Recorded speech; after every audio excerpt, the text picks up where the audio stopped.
They bitches.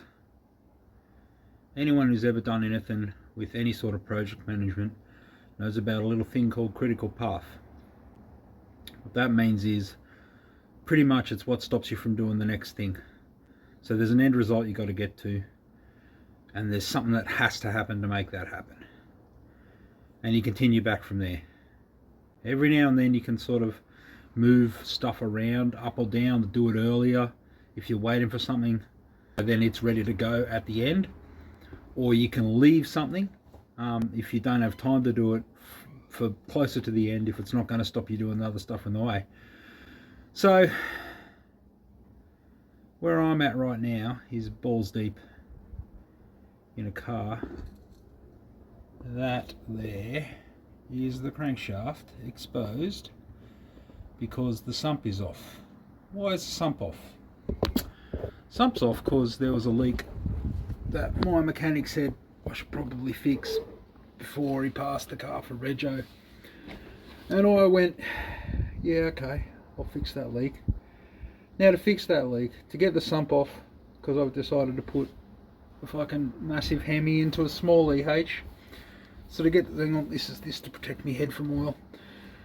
To get the sump off, I have to take the front end out, which is what, I don't know if you can see what those bolts there are. That's what where the front end would hang, and it would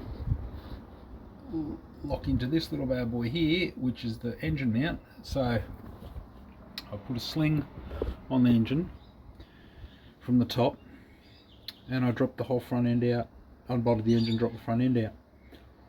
Now, sump's out, so while it's out, well, I may as well make it bigger because I didn't think it was big enough. So now the back section of the sump, instead of being 3.5-ish litres, is now 5.5. Factory, they say the factory sump for a Hemi is 6.5, so 5.5's much better.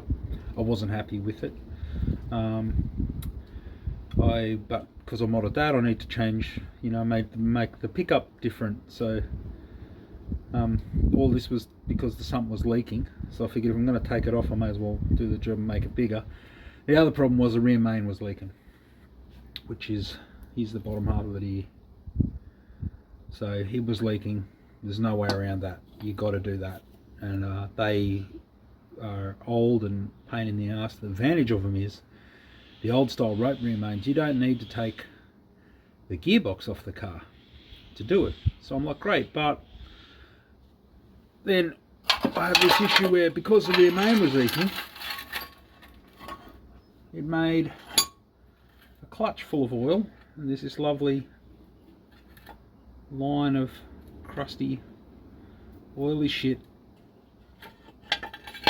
in line with in the bell housing, up and over in the bell housing, in line with the flywheel, where it's flung off from the back of the flywheel and just coated the whole inside of the bell housing.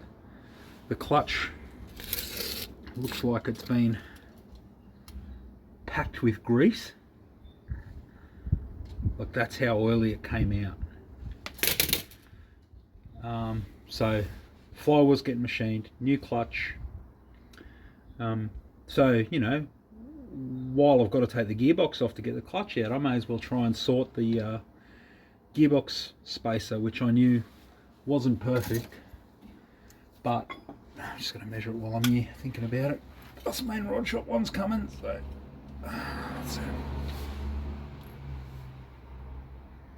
yeah, 50. Bang on.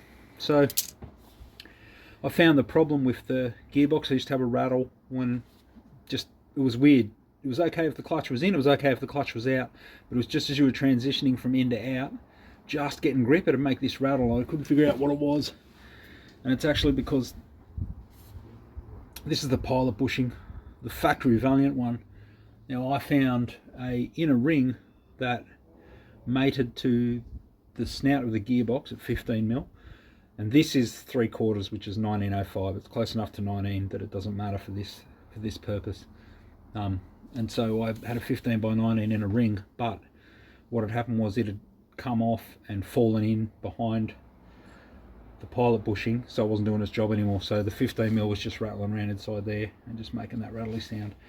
So I'm like, well, I need to fix that or make a new one. I need to make a new one of those, and Castlemaine Rod Shop has a bolt-on piece that does the job and works with the gearbox I've got and with their existing. They make a new one of these that fits, which is $50 by itself. The gearbox adapter's $510 and it includes that piece. So I'm like, well, the amount of fucking round I'm going to do to get the bit that I've made right, I may as well just buy that. So Mon had some cash, so she spotted me and bought it for me, which is tops. So now I get to just put that in. So the problem I've got is I'm waiting for that to come.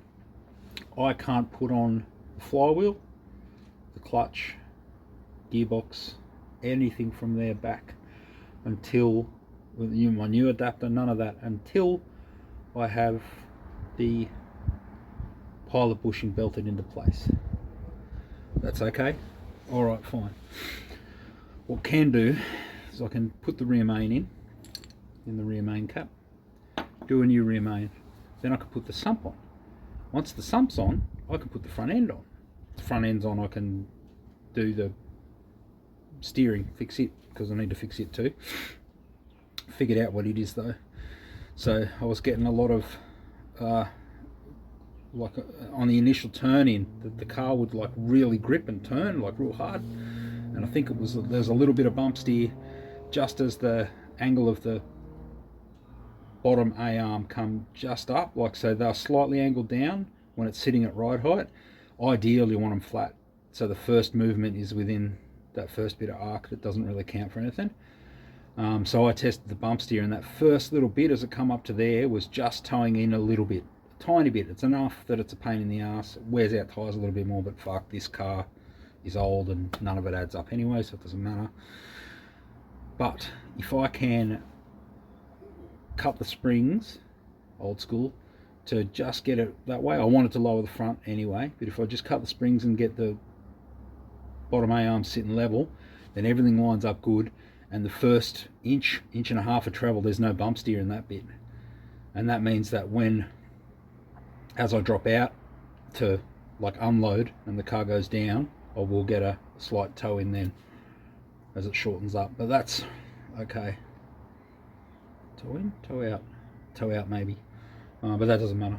Like, it's the main bit is going down the road, it'll be straight, and the first bit of bump, so when you lean it into a corner, it won't steer itself on you. So that's what I'm hoping to fix. But anyway, so instead of standing at the outside of the car, what I'm doing is I've started in the middle, started the video in the middle. So we'll get to see, hopefully, me put this thing back together. Right, I'm going to do the rear main seal. Get out my Sneaky Pete. Okay, this is a Lyle's Sneaky Pete tool set. This little bad boy here, use like a corkscrew and twist up into that old rear main that's up in there, and I pull him out. And then this bit here, it's got like a little grippy boy. You thread it through, you put the new rear main in the grippy boy, and then you pull it through the top half. Bottom half, you can just drop in from the outside like this. I've watched a few YouTube videos of this thing being done, so that's my training complete. Give it a shot. Let's give this a fucking go then, eh?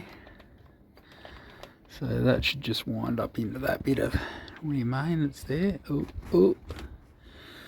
I saw someone do this and the thing come out in chunks. I'm hoping, I mean, I don't really care as long as it comes out. It's weird, there's this like finish on the rear main. It's not like it's knurled, it's not smooth like the bearing section here. So anyway, see how this goes. Oh, look at that.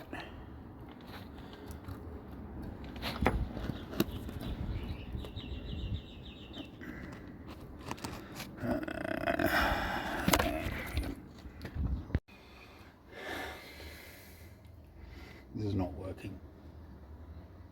Tell you what though, past Mika had some ideas. I don't think were so good. So if you're ever building a car, and Arthur, I'm probably looking at you for this, under the car just use normal bolts. If you want to go Steno, but don't use cap screws, because then when you're under the car you only need like one set of tools. You don't need fucking three for if you got like different spanners and shit. This is going to be a lot of fucking around. You cunts don't need to watch this. Got my special tool. So I modified the screwdriver, bit of a curve to get me around the corner. Nice flat end to poke. Give it a shot up here, see if I can get this fucking thing out. Got like some chunks of it out, like it just fell out, but all I can do is keep going. Alright, it's a couple of days later and I'm under the fucking car still.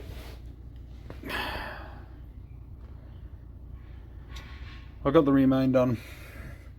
I didn't film it because I had the shits, and I've left my phone upstairs, so got the sump done. It looks fucking terrible. My TIG decided to shit itself, so I had to finish it off with a MIG, which means I probably should have made it from thicker material so I could get good penetration without blowing holes in it, but it's 1.1, the same as everything else. I'm gonna have to make a massive guard for it because hang on,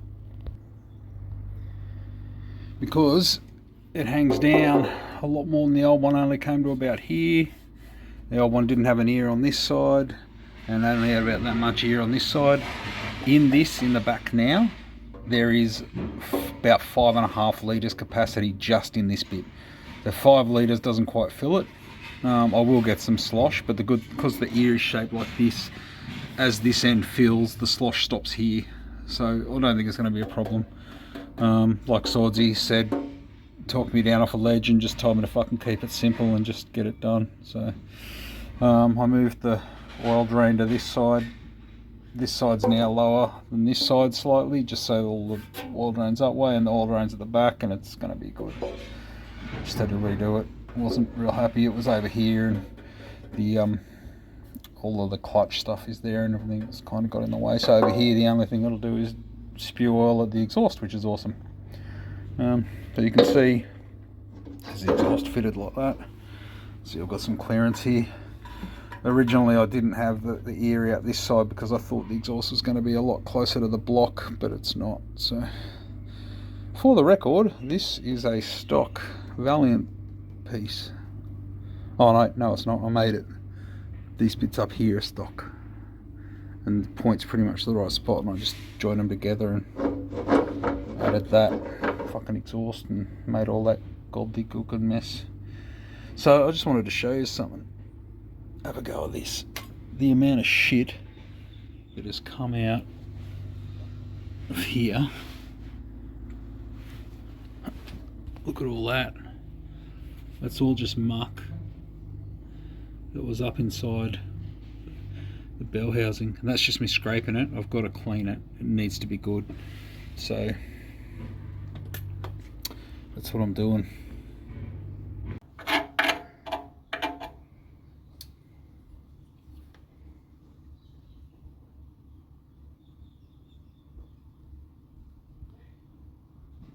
Ew. Janky. Fuck, landed on my head. Whoop. I'm going to give that a spray of degreaser and let it sit for a minute. And I'll get the wire brush in there and get absolutely fucking filthy. Here you go. This is the build up that the flywheel had chucked off. All of that was all the way around the whole bell housing in line with the flywheel, up around the top. Now it's all in my eyeballs and earballs, but it's not the bell housing anymore. Well, that's as good as an angle as I'm going to get. I figured I might as well try and film this fucking thing going in. Let's see if I can make it work.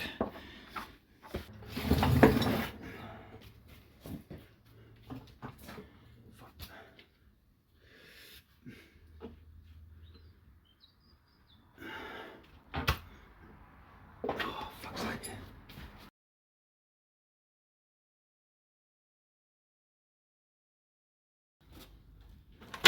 Oh shit, what was that?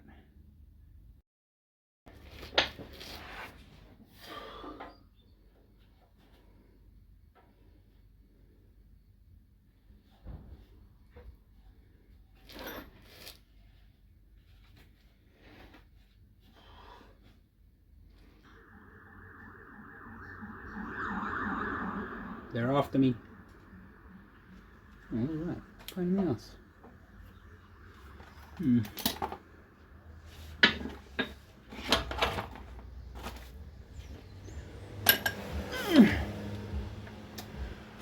I don't know if you can see my head or not, but I've actually got some contact here. I can just there. Look at that. What a pain in the ass. I think I can just bend this tube down a bit. So on the old one I had a lot more clearance this end. When I made this one I pulled it forward to increase the, there's a finger around there, so it's okay. That one's a problem. These two here look bad, but they're actually okay. And again, I think I could just pull them back and bend them. I might even actually, oh, I guess I could tap the sump. But if I tap the sump and fucking split a weld, oh my god, I will have the shits. Alright. Okay, well, it's sort of in.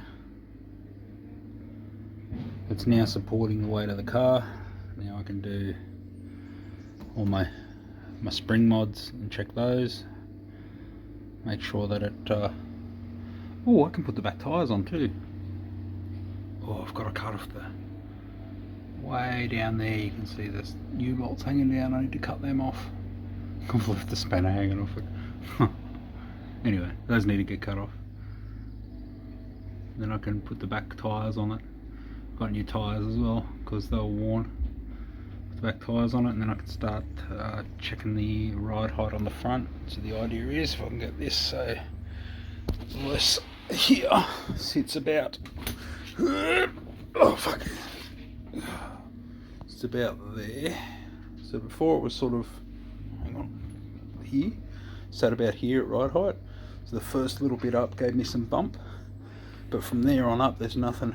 So I think what I'll do is try and get it to sit about there, and then it'll be right. Not down like this, it needs to be up a bit like that.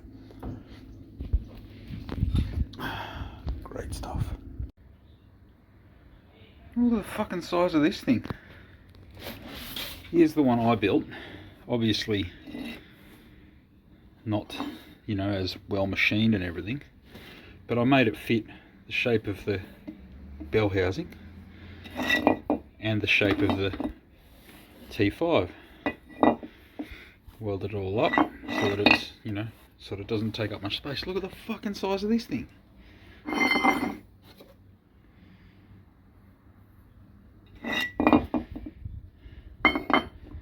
That's different. Fuck. Oh, what the fuck? Fuck.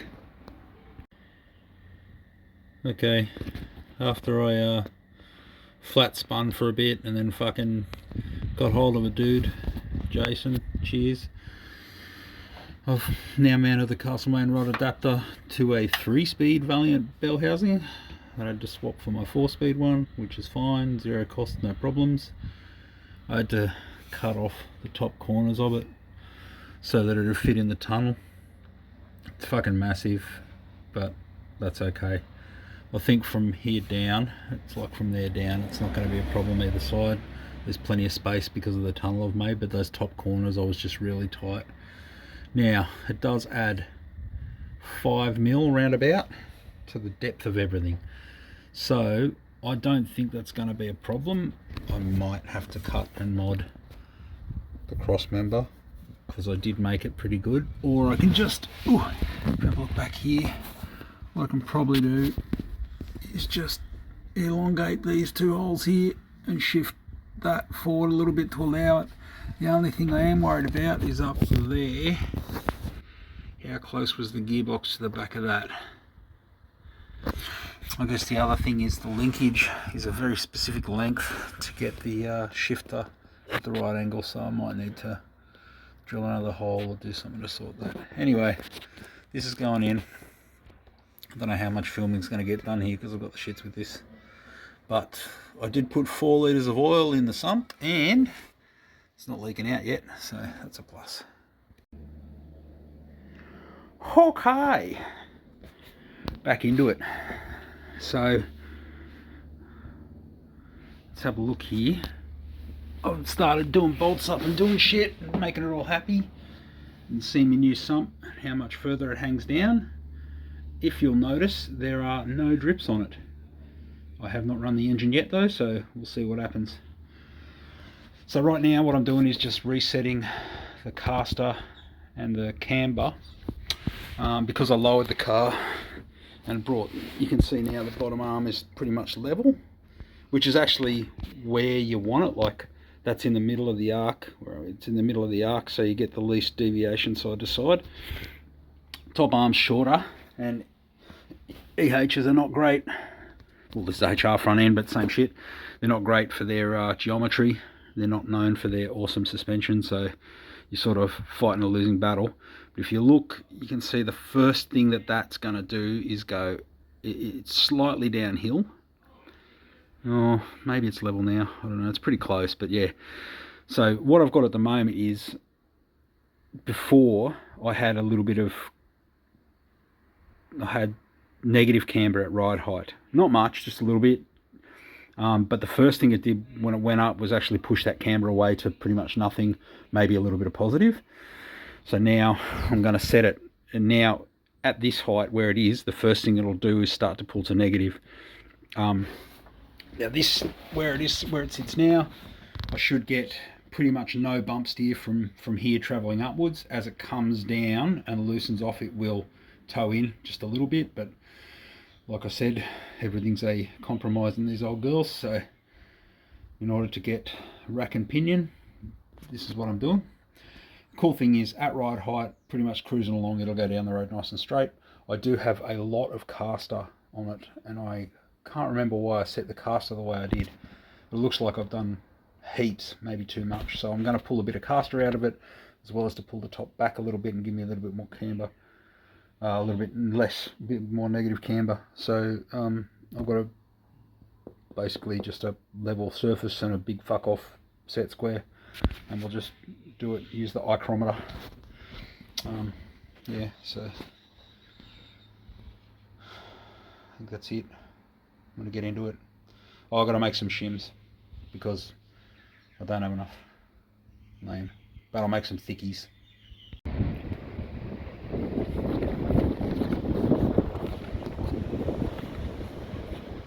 I think I've got the stance right. A little bit more rake. It's good.